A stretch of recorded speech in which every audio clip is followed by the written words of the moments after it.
사랑합니다. 네, 감사합니다. 네. 직접 되면은 말씀을 못 하시지만 멀리서 얼굴로라도 서로 한번 보시고 이렇게 인사시키면은 서로 보시면서 막 환하게 웃으시면서 인사를 하시는데 제가 이제 설교를 시작하려고 하면은 저를 보시면서 째려보시는 분들이 계세요. 네. 그러지 마시고 건강에 안 좋습니다. 환하게 웃으시면서 같이 말씀의 은혜를 나눴으면 좋겠습니다. 오늘 말씀 본문을 통해서 우리 성도님들께 한 분을 좀 소개를 시켜드리고 싶습니다. 바로 이 무비보셋이라고 하는 인물인데요. 혹시 누군지 아십니까? 네, 나 이 사람 누군지 알아. 이 사람 누구 아들인지 알아. 라고 생각하시는 분은 그래도 여러분들 성경을 좀 읽으신 분들이고 좀 생소한데 처음 듣는 것 같은데 나 이분 누군지 잘 모르겠는데 라고 하시는 분은 내가 성경을 좀 못 읽고 있구나. 이렇게 기준을 정하셔도 좋은 그런 인물이 될 만한 사람인 것 같습니다. 자, 이 사람은 이스라엘의 초대 왕인 사울 왕의 손자고요. 또 사울의 아들 가운데 요나단이라고 하는 아들이 있는데 그 아들의 아들. 그래서 사울 왕의 손자 또 요나단의 아들입니다. 그러니까 당연히 이 사람은 왕족입니다. 왕족. 블레셋과의 전투에서 사울과 그의 아들들이 다 죽게 됩니다. 그러자 유다 족속은 다윗을 따르게 됩니다. 어쩌면은 이 다윗이라고 하는 인물이 없었으면은 자기 할아버지 사울을 이어서 이스라엘의 왕이 될 뻔했던 사람이 바로 이 무비보셋이라고 하는 사람입니다. 그런데 그가 5살 되던 때에 자기 운명이 바뀌는 어떤 비극을 경험하게 됩니다. 블레셋이 쳐들어와서 할아버지 사울을 죽이고 또 아버지 요나단과 두 삼촌들 말기수아와 아비나답이라고 하는 두 삼촌들과 함께 이 길보아 산에서 다 전사를 하게 됩니다. 그러니까 그 다음 블레셋의 타깃 누구죠? 당연히 왕손이니까 당연히 무비보셋에게 그 타깃이 돌아갑니다. 유모가 5살짜리 이 아이를 안고 도망을 가다가 너무나도 다급하게 막 허겁지겁 도망을 가다가 이 아이를 떨어뜨리게 됩니다. 그 과정에서 다리가 부러지게 되고요. 그때부터 평생 다리를 절뚝절뚝하면서 걷게 되는 그러한 중증 장애인의 모습으로 살아가게 됩니다. 그리고 그런 불구의 몸으로 숨어서 지내게 돼요. 왜 숨었냐면은 여러분들도 사극을 보셔서 아시겠지만 새롭게 정권을 잡은 왕위에 오르자마자 제일 먼저 하는 일들이 있습니다. 어떤 일인지 아시죠? 이전의 왕가의 일족을 다 몰살하는 겁니다. 왜 그렇습니까? 후환을 없애기 위해서 그렇습니다. 남겨뒀다가 꼬맹이였던 그 아이가 언제 자라가지고 어른이 되어서 자기 목에 칼을 들이댈지 모르기 때문에 후환을 없애기 위해서 또 자기의 지지기관을 확립하기 위해서 이전에 그 왕가의 집안은 다 몰살시켜 버립니다. 그러한 일들을 당연히 하죠. 그리고 여러분 지금 이스라엘 지금 새롭게 등극한 왕이 누굽니까? 다윗 왕입니다.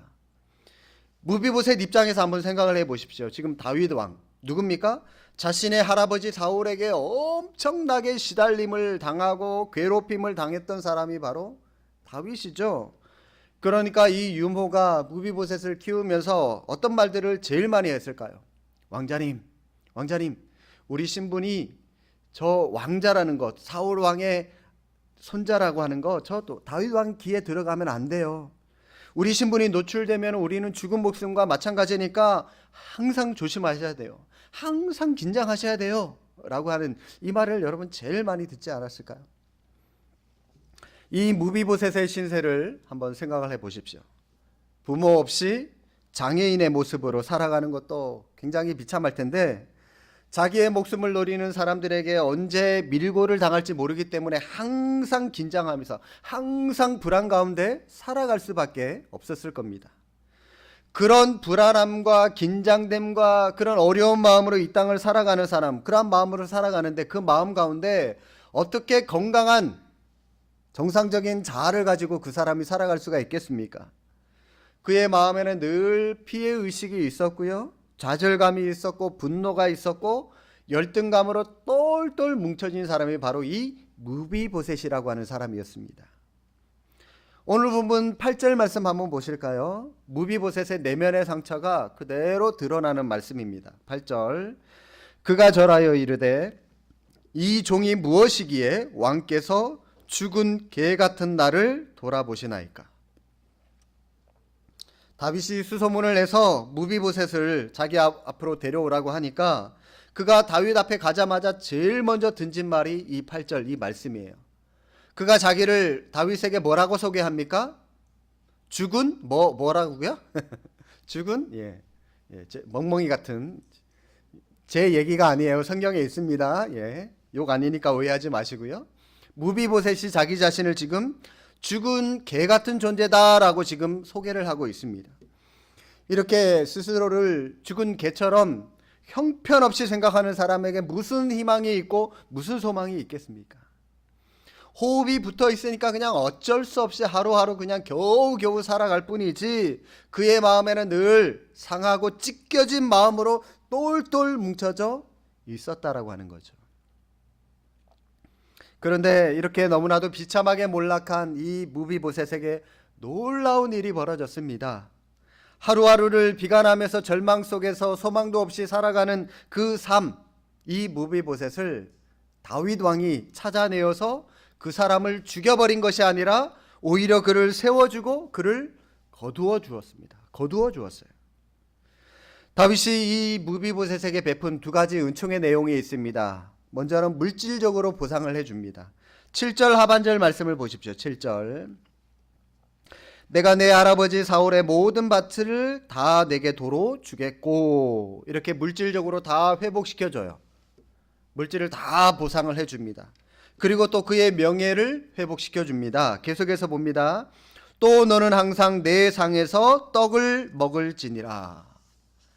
여러분, 이게 무슨 말이냐면 왕궁에서 다른 왕자들과 더불어서 왕의 식탁에서 함께 음식을 먹을 수 있도록 해주겠다라고 하는 말인데요, 바로 명예를, 너도 왕자니까 왕자의 명예의 신분을 회복시켜주겠다, 명예 회복을 말하는 겁니다. 죽은 개같이 생각했던 자기 존재가 이처럼 왕자의 반열에 서게 되는 대접을 받는 이러한 또 명예 회복의 은혜를 그가 받게 되었습니다. 저는 이 다윗에게 은혜를 받았던 무비보셋의 모습을 보면서 그의 모습이 하나님의 은혜를 풍성하게 받은 우리의 모습과 똑같구나라고 하는 생각을 해보게 되었습니다. 여러분, 우리 인간의 모습 한번 보십시오. 죄로 인해서 모태로부터 죄악 가운데 태어난 우리 인간은 그냥 내버려 두면은 그 죄 때문에 그저 탐욕적이고 이기적인 눈으로 눈앞에 있는 것만을 보다가 끝나버릴 인생인데, 그런데 우리 주님이, 우리 하나님이 그냥 우리 인생을 그렇게 끝나버린 인생으로 내버려 두지 아니하시고 십자가로 우리를 거두어 주신 주님의 은혜로 말미암아 새로운 인생, 새로운 신분이 되었다라고 하는 사실입니다. 오늘 예배드리는 우리 가운데 이 무비보셋, 이 사람처럼 자기 자신을 인식과 같은 그러한 자기 자신을 초라하게 보고 연약하게 바라보는 그러한 분들 계십니까? 어떤 실패 때문에 인생이 꺾여 버렸는데 아무리 노력해도 회복은 잘 되지 않고 이 모양 저 모양 애를 쓰다가도 그럼에도 불구하고 자기도 모르게 좌절감이나 실패감 이런 것만을 가지게 되고 오늘 본문의 말씀처럼 죽은 개 같은 존재로 자기 자신을 바라보는, 나는 안 돼, 나는 어쩔 수 없는 인간인가 봐, 나는 저것도 못하는 연약한 사람인가 봐, 나는 희망이 없는 것 같아 하는 분들이 혹 이 자리에 계신다면 하나님께서 오늘 그런 여러분들을 찾고 계신다라고 하는 것을 깨닫는 은혜의 시간이 되시기를 바랍니다. 오늘 본문에 나오는 다윗의 모습을 보면서 주목해야 할 포인트가 하나가 있는데 바로 다윗의 시선입니다. 다윗의 시선. 대인관계에서 다윗이 가지고 있었던 두 가지 시선을 우리가 오늘 말씀을 통해서 볼 수 있기를 바랍니다. 첫 번째 시선은 다윗에게는 요나단의 시선이 있었습니다. 요나단의 시선. 이게 무슨 말이냐면 이제 무비보셋을 불러서 자기 앞에 딱 데리고 왔습니다. 딱 보니까 무비보셋 안에 두 모습이 보이는 겁니다. 두 가지의 모습. 하나는 긍정적인 모습이 보이고 하나는 부정적인 모습이 보입니다. 여러분, 이 모습들이 누구의 모습인지 짐작이 가시죠? 부정적인 모습은 할아버지 사울의 모습이 보입니다. 무비보셋이 가만히 보니까 자기 할아버지 사울을 쏙 빼닮은 거예요. 나 이 피는 못 섞인다고 그랬나요? 예. 할아버지 사울을 닮았어요.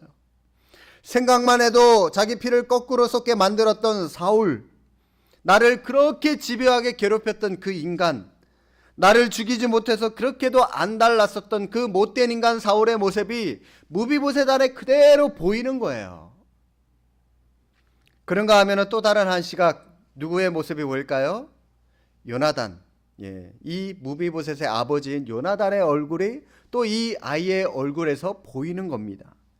자기가 가장 외롭고 힘들고 고독할 때 나를 사랑으로 보듬어주고 나를 세워주고 나를 품어주었던 요나단의 모습이 그 아이의 얼굴에서 보이는 겁니다. 성도 여러분, 이런 모습들은 이 땅을 살아가는 저와 여러분 모두에게 있는 대인관계 속에서 나타나는 똑같은 현상인 것 같습니다. 어느 누구라도 그 사람 속에 사울처럼 아우 나 저 사람 얼굴만 봐도 죽이고 싶어 라고 하는 그러한 부정적인 모습만 가지고 있는 사람은 없고요. 또 요나단처럼 생명의 은인의 모습, 저분만 생각하면 나 항상 감사한 것만 생각나, 고마운 것만 생각나, 이처럼 긍정적인 것만을 또 가지고 있는 사람도 없는 것 같아요. 항상 한 사람 가운데 부정과 긍정, 긍정과 부정, 이 둘이 섞여 있는 것이 바로 대인관계라고 하는 것입니다. 여러분, 남편을 한번 보십시오. 고맙기만 합니까? 미울 때도 있죠? 예, 솔직히 저한테만 한번 얘기하십시오. 제가 어디 가서 얘기 안 할게요. 솔직히 저한테 미울 때도 있으시죠? 우리 가정이 되고 보호자가 되어서 참 고마운 긍정적인 부분이 있는가 하면은 또 다른 한편으로는 세상에 내 남편처럼 아내인 여러분들에게 상처를 주는 사람도 없는 것 같아요. 또 여러분 그 반대도 마찬가지 아닙니까? 남편과 자식을 위해서 희생하는 아내를 보면 참 예쁘고 고맙기도 하지만 세상에 또 여러분들에게 잔소리를 가장 많이 하고 여러분들에게 또 상처를 제일 많이 주는 사람 누굽니까? 아내잖아요, 솔직히. 비단 여러분 이것은 부부뿐만이 아니라 부모와 자녀와의 관계도 마찬가지고요. 사회나 직장에서 동료, 상사, 부하직원과의 관계도 마찬가지고 심지어 교회 안에서도 이 두 가지의 모습이 항상 공존하는 게 바로 대인관계의 모습이다라고 하는 겁니다. 그런데 여러분 우리는 불행하게도 어떤 걸 택합니까? 9가지의 이 10가지 중에 9가지의 요나단의 긍정적인 모습이 있는데 그 모습은 우리는 다 버리고 한 가지 딸랑 있는 이 사울의 부정적인 모습을 가지고 우리는 노상 불평하고 불만하고 그 사람 손가락질하고 지적하고 그러고 있는 거예요. 그러나 오늘 다윗의 모습을 한번 보십시오. 무비보셋 안에 투영되어 있는 이 두 모습 중에 사울 왕의 모습, 요나단의 모습, 이 두 모습 중에 누구의 모습요? 요나단의 모습을 취하게 됩니다. 1절 말씀 한번 보십시오. 1절. 다윗이 이르되 사울의 집에 아직도 남은 사람이 있느냐? 내가 요나단으로 말미암아 그 사람에게 은총을 베풀리라. 누구로 말미암아요? 요나단으로 말미암아. 내가 저 아이의 얼굴 아래 있는 사울로 말미암아 내가 저놈을 죽이리라. 이게 아니에요. 요나단으로 말미암아. 7절에도 한번 보십시오. 다윗이 그에게 이르되 무서워하지 말라. 내가 반드시 내 아버지 요나단으로 말미암아 내게 은총을 베풀리라. 여기서도 요나단으로 말미암아.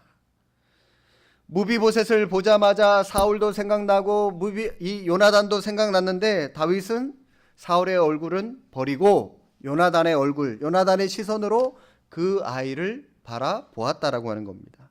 이 다윗의 시선이 저와 여러분들에게도 회복되어지는 은혜가 있기를 주님의 이름으로 축복합니다. 그러고 보니까 이 다윗의 시선은 하나님께서 우리를 바라보는 시선과 똑같은 것 같아요. 하나님도 우리를 바라보는 시선이 두 가지십니다. 하나는 우리를 행위적인 측면으로 바라보세요. 세상에 여러분 이렇게 못된 짓을 우리가 많이 하고 배역망덕한 이런 인간, 여러분 저와 여러분들이지 않습니까? 사도 바울의 고백처럼 죄인 중에 괴수, 이러한 고백이 우리의 고백이에요. 똑같아요. 그런데 하나님께서는 또 다른 시각으로 우리를 보시는데, 그 시각 하나, 그럼에도 불구하고 이러한 연약한 나를 구원해 주신 예수 그리스도의 십자가의 시선이 하나님께 있다라고 하는 겁니다. 하나님은 우리를 보실 때 행위의 시선으로, 행위의 시각으로 우리를 바라보지 않으세요. 그건 버리시고 십자가의 시각으로 내 안에 계시는 십자가의 흔적으로 우리를 대하시니까, 우리가 죄인임에도 자꾸 우리 보고 너는 의인이야, 의인이야, 의인이야 그러면서 우리를 의롭다라고 인정을 해 주시는 겁니다. 이처럼 하나님의 시각은 우리의 못된 행위에 머물지 아니하시고 십자가로 구원받은 존재로서 우리를 바라보신다라고 하는 사실입니다. 이러한 은혜를 우리가 받았으니까 우리도 우리의 시선이 다윗처럼, 그리고 십자가의 흔적으로 나를 대하시는 하나님의 시선으로 우리의 시선이 교정되어야 한다라고 하는 사실입니다. 다윗에게 볼 수 있는 또 다른 시선 하나는 하나님의 은혜의 시선이 다윗에게 있었다라고 하는 것입니다. 3절 말씀입니다. 3절. 왕이 이르되 사울의 집에 아직도 남은 사람이 없느냐? 내가 그 사람에게 이번에는 뭐가 나옵니까? 하나님의 은총을 베풀고자 하노라. 조금 전에 우리가 살펴봤던 것처럼 1절과 7절에서는 요나단으로 말미암아 내가 요나단 때문에 너한테 은총을 베풀겠다라고 했는데, 다윗은 그런 인간적인 은총에만 머무는 것이 아니라 조금 더 나아가서 누구의 은총으로요? 하나님의 은총으로, 하나님의 은총으로 내가 너에게 은혜를 베풀겠다. 그동안 다윗도요, 자기에게 베풀어 주신 하나님의 은혜가 너무나도 감사해서 내가 하나님께 받은 그 은혜를 동일하게 너에게 베풀겠다라고 하는 겁니다. 이처럼 다윗이 무비보셋에게 호의를 베풀 수 있었던 결정적인 이유, 사울과 요나단이 공존하는 그 아이를 보면서 왜 사울 쪽으로 기울어서 그 아이의 목을 치지 않고 요나단으로 기울어서 그에게 은혜를 베풀었는가 하고 가만히 봤더니, 그의 내면에 하나님의 은총의 시각이 있었기 때문이라고 하는 사실입니다. 나도 용서받았다는 거잖아요. 나도 은혜를 받았다는 거잖아요. 그 은혜의 시각으로 사람들을 바라보니까 무비보셋을 향한 긍휼함이 생겨나더라고 하는 겁니다. 긍휼함. 이처럼 우리의 교회에 속한 모든 직분자들, 이 다윗처럼 용서의 대가들이 되시기를 바랍니다. 용서할 줄 아셔야 돼요. 어떤 기독교 잡지사에서 전국의 목회자들을 대상으로 설문조사를 하나 했습니다. 그 설문의 내용이, 질문이 뭐냐면, 목회자로서 교회에서 제일 불편하고 제일 가까이 하기 힘든 성도님이 어떤 사람입니까? 라고 하는 질문이었는데요. 여러분, 대답이 너무나도 의외였습니다. 대답이. 어떤 분이 1등이었을까요? 목회자들에게 제일 까다로운 성도님이었을까요?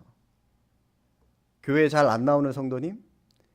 교역자, 목회자 말 잘 안 듣는 성도님? 1등일까요? 아니에요. 많은 목회자들의 그 응답 중에 1위가 40일 금식 기도하는 성도. 40일 금식 기도. 2등이요. 2위가 철야 기도 잘하는 성도. 3위가요.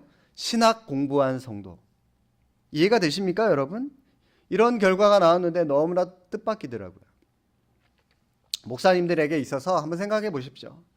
40일 금식 기도하고 철야 기도를 밥 먹듯이 하면서 교회를 위해서 눈물로 기도하는 성도님, 신학을 공부를 해서 하나님을 잘 아는 그러한 성도님들로 구성된 그러한 교회를 선호할 것 같은데, 아니 오히려 이런 분들이 목회자로서 가장 불편하고 가장 가까이 하기 힘든 성도님들이다라고 대답을 하더라고요. 여러분, 이게 뭘 의미할까요?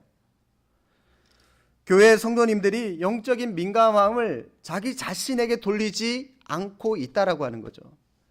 영적인 민감함을 자신에게 돌리는 것이 아니라 누구에게요? 남에게 돌려요. 남에게. 나는 40일 금식 기도하는데 너 뭐 하냐? 너 왜 기도 안 해? 나는 새벽 예배하는데 너는 왜 새벽 예배 안 해? 허구한 날 남 탓하는 거예요. 남 지적하는 거예요. 그거 가지고. 신앙의 연륜이 깊어지는 만큼, 신학을 공부를 해서 하나님을 잘 아는 만큼 타인을 세워주고 포용해주고 사랑해주고 보듬어주고 위로해주고 격려해주고 이런 일들을 해야 되는데, 그게 아니라 허구한 날 남 지적하는 거예요. 그런 일들 가지고. 그러니까 힘들 수밖에 없죠, 목회자의 입장에서는. 그래서 설문조사를 보면서 제가 깨닫게 된 것은, 교회에서 중요한 일도 하는 거 중요하고 봉사를 하고 기도 많이 하는 거 중요하지만, 그러나 하나님 앞에서 결코 자랑거리가 될 수 없구나 라고 하는 것을 깨닫게 되었습니다. 물론 성도님들 그렇다고 오해하지 마십시오. 이런 일들 하지 말라는 거 아닙니다. 필요하죠. 해야 됩니다. 교회 중요한 일 하셔야 돼요. 장로로서, 권사님으로서, 또 이 안수 집사님으로서 맡은 직분에 맞게 여러분들 많이 또 봉사하셔야 돼요. 당연히 하셔야 됩니다. 중요해요. 그러나 그 모든 일들보다 더 우선순위에 있어야 될 거 뭡니까? 하나님의 은혜를 받은 우리가 연약한 자들을 향해서 사랑의 대가, 용서의 대가, 세상에 품지 못할 것이 없는 하나님의 성품을 담고자 애쓰며 몸부림치며 나아가는 이 모습이 우리에게 더 필요하다라고 하는 사실입니다. 용서가 있으시길 바랍니다. 사랑이 있으시길 바랍니다. 서로를 향해서 저 사람 잘 되면 배 아파하지 마시고 박수 쳐주고 함께 기뻐하고 칭찬하고 함께 나누는 그러한 모습이 우리에게 필요하다라고 하는 거죠. 사도 바울 한번 보실까요? 로마서 1장 14절 15절에 보니까 그가 이러한 고백을 합니다. 헬라인이나 야만인이나 지혜 있는 자나 어리석은 자에게 다 내가 빚진 자라. 그러므로 나는 할 수 있는 대로 로마에 있는 너희에게도 복음 전하기를 원하노라. 여러분, 바울이 언제 야만인에게 빚을 졌습니까? 뭔 돈을 언제 꿨습니까? 바울이 언제 미련한 자들에게, 어리석은 자에게 빚을 졌습니까? 빚진 적 없어요. 그러나 바울 마음에는 오늘 본문에 다윗이 그랬던 것처럼 다메섹 도상에서 하나님께서 내 행위에 초점을 맞춰서 나를 죽여버려도 그 말은 할 말이 없는 존재인데, 나를 멸하지 아니하시고 주님의 십자가의 시선으로 나를 거두어 주신 그 은혜가 내 가슴 속에 있으니까 자기를 괴롭히는 야만인이나 어리석은 자가 다 내가 빚진 자처럼 느껴지더라고 하는 것입니다. 용서하지 않고는 견딜 수 없는, 그에게 복음을 전하고는 견딜 수 없는 빚진 자의 심정이 바울 마음 가운데 생겨나더라고 하는 사실입니다. 빚진 자의 이러한 심정을 예배드리는 이 시간 회복하는 은혜가 있기를 바랍니다. 이렇게 말씀하지 마십시오. 목사님, 내가 왜 저 인간 용서해야 됩니까? 나 저 사람 용서 못합니다. 저 사람이 나한테 무슨 짓 했는지 목사님이 아신다면 용서하란 말 못할걸요? 나 저 사람 절대로 용서 못합니다. 여러분, 이런 말씀 하지 마십시오. 은혜를 모르는 분이에요. 은혜를 모르는 분이에요. 용서해야 할 이유가 있습니다. 주님이 십자가의 시각으로 나를 용서해 주셨기 때문에 빚진 자의 심정으로 이를 악물고 그를 용서하는 자리까지 가려고 애쓰는 것, 여러분, 이 모습이 필요합니다. 왜요? 우리는 그리스도인이니까. 예수님을 따라 사는 사람, 그러한 그리스도인이니까 우리는 예수님이 하셨던 것처럼 우리도 동일한 그러한 모습이 필요하다라고 하는 거죠. 요나단의 시선, 하나님의 은혜의 시선, 이 두 시선으로 상대방을 바라보면 우리 교회는 신앙적으로나 또 대인 관계에서 지금보다 훨씬 더 윤택한 은혜가 넘치게 될 줄로 믿습니다. 자, 여러분, 이렇게 해서 무비보셋이 다윗에게 큰 은혜를 받았죠. 그리고 이후의 세월이 꽤 긴 시간이 지났습니다. 그런데 우리가 아시다시피 다윗 왕에게 절대절명의 위기가 찾아왔습니다. 자기 아들 압살롬이 쿠데타를 일으켰어요. 엎친 데 덮친 격으로 자기 주위에 있는 신하들과 백성들이 다 등을 돌려버렸어요. 그래서 어쩔 수 없이 피난을 떠나게 되었습니다.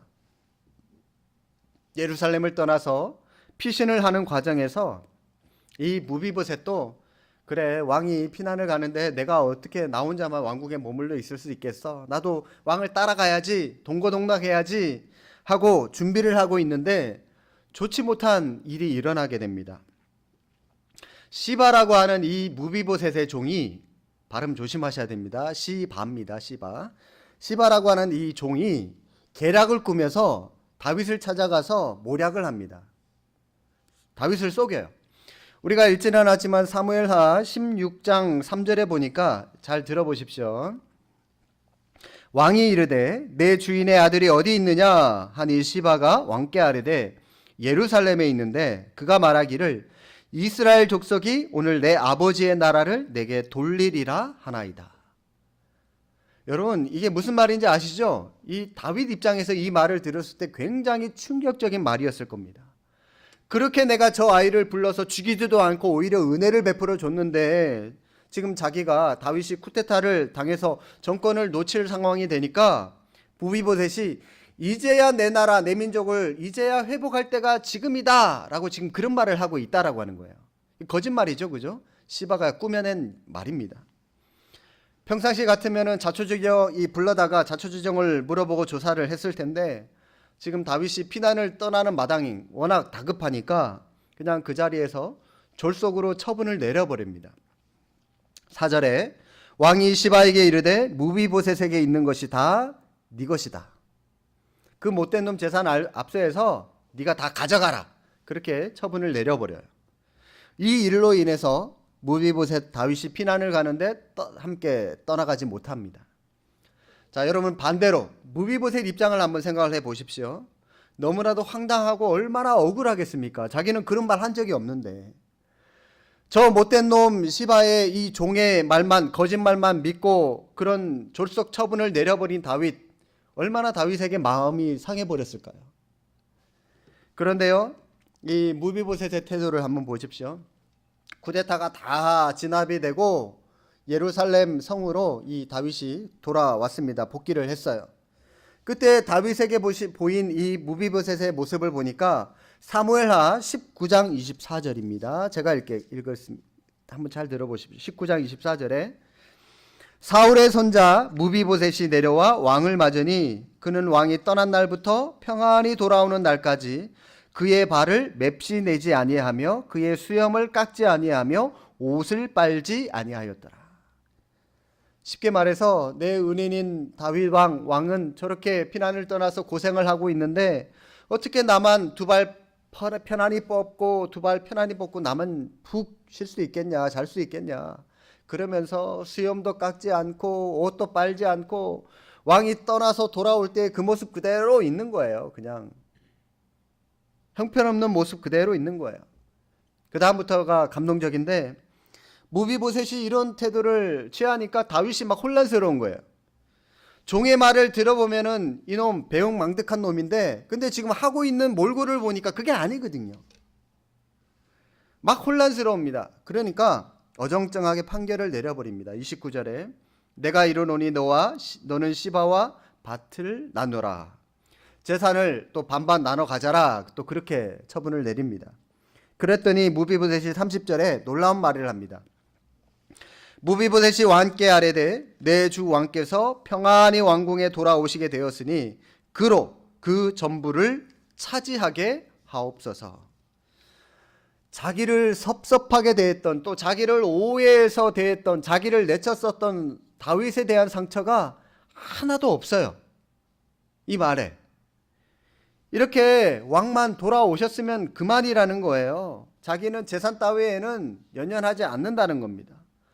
비참한 환경에서 죽은 개 같은 존재로 살 수밖에 없는 나를 거두어준 그 고마운 왕이신데 이까지 재산 나한테 필요 없다는 겁니다. 그냥 나에게는 임금 당신, 왕 당신만 있으면 된다는 거예요. 오늘 본문에 나오는 무비보셋과 다윗에게서 볼 수 있는 공통점이 하나 있습니다. 바로 은혜라고 하는 측면입니다. 은혜. 사무엘하 19장에서 이 무비보셋의 모습을 가만히 보시면 다윗이 자기를 볼 때 가졌던 이 두 가지의 시선이 무비보셋에게도 그대로 있어요. 똑같은 상황이 그대로 주어지게 됩니다. 비참한 환경에 있었던 자기를 구해준 고마운 긍정적인 다윗의 모습이 있고요. 또 시바의 거짓말만 믿고 자기를 오해해서 자기를 내쳤었던 재산을 또 몰수했던 그런 부정적인 다윗의 모습이 보이는데 그런데 이 두 시선을 무비보셋은 어떤 시선으로 다윗을 바라봤습니까? 바로 고마운 다윗, 긍정적인 다윗, 전자의 모습으로 다윗을 바라봤다라고 하는 겁니다. 이처럼 하나님께 은혜를 받은 다윗, 그리고 받은 그 은혜를 무비보셋에게 보여준 다윗, 그리고 동일하게 하나님께 은혜 받은 그 모습을 다윗으로부터 받은 무비보셋, 그 은혜를 받은 그 모습, 이것이요, 나만 은혜를 받아서 나만 잘 먹고 잘 사는 게 아니라 내 옆에 있는 사람에게도 그 은혜를 흘려보냈더니 그 사람도 하나님의 은혜의 시선으로 자기를 바라본다라고 하는 거죠. 이처럼 하나님의 은혜는 돌고 돌고 돈다는 거예요. 멈추지 않아요. 돌고 돈다는 겁니다. 사랑하는 성도 여러분, 무비보셋은 다윗을 만나서 정말로 큰 복을 받은 사람임에는 틀림이 없습니다. 그러나 우리는 이 무비보셋보다 더 큰 은혜를 받은 사람들이에요. 어떤 복을 받았는지 여러분 한번 계산을 해볼까요? 무비보셋, 다윗의 식탁에서 다윗과 함께 식사하는 그러한 특권을 얻었습니다. 우리는 하나님의 식탁에 초대를 받아서 만왕의 왕이신 하나님과 함께 식사하며 즐거움을 누리는 특권을 우리가 받았습니다. 무비보셋, 할아버지 사울왕의 모든 밭을 다 되돌려 받았습니다. 우리는 하나님의 나라 천국의 영원한 기업을 되돌려 받은 축복받은 사람들입니다. 무비보셋, 다시금 왕자의 신분으로 명예가 회복되었습니다. 우리는 하나님을 아빠, 아버지라 부를 수 있는 하나님의 자녀로 우리의 신분이 회복되었습니다. 변화되었습니다. 예수 그리스도를 통해서 우리는 무비보셋이 받은 복보다 더 큰 복과 더 큰 은혜를 받았고요, 그것을 누리며 살아가는 사람들이 되었습니다. 우리가 그런 은혜를 받을 만한 어떤 자격, 어떤 조건이 있어서가 아니라 하나님께서 일방적으로 우리에게 베풀어 주신 은혜라고 하는 것입니다. 그 은혜 어떻게 해야 되죠? 일방적으로 줬으니까 일방적으로 받았으면은 또 다른 방향으로 우리는 내보내야 돼요. 그 은혜를. 하나님께 받은 은혜를 나만 꿍하게 갖고 있으면 그 은혜는 그냥 그걸로 끝입니다. 그런데요, 내가 흘려보내면은 그 은혜는 돌고 돌고 돌아서 또 나에게 그게 돌아온다라고 하는 거죠. 예수 그리스도의 은혜의 시선이 우리에게도 회복되어서 믿음의 큰 복을 누리는 복된 삶 살아가시는 우리 소원 제2교회 성도님들이 되시기를 주님의 이름으로 축복합니다. 기도하겠습니다. 사랑의 하나님 아버지, 우리의 행위를 보시는 것이 아니라 십자가의 사랑으로 우리를 보시면서 우리를 의롭게 하시는 주님이심을 믿습니다. 주님의 그러한 시선이 우리에게도 회복되게 하여 주셔서 남편이나 아내나 또 형제나 자매나 친구나 심지어 교회의 성도들을 요나단의 시선, 사랑의 시선으로 바라보며 사랑할 수 있도록 넉넉한 마음, 믿음 있는 삶 살아갈 수 있도록 인도하여 주시옵소서. 존귀하신 예수님의 이름으로 기도하옵나이다. 아멘. 다 함께 일어나셔서 찬송가 288장 Hallelujah.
이제는 우리 주 예수 그리스도의 은혜와 하나님 아버지의 무한하신 사랑하심과 성령님의 감화 감동 교통하심이 주님께 받은 은혜를 나누며 주님의 사랑을 전하는 은혜의 통로가 되기를 원하는 사랑하는 주님의 백성들 머리머리 위에 이제로부터 영원 무궁토록 함께 있을지어다. 아멘.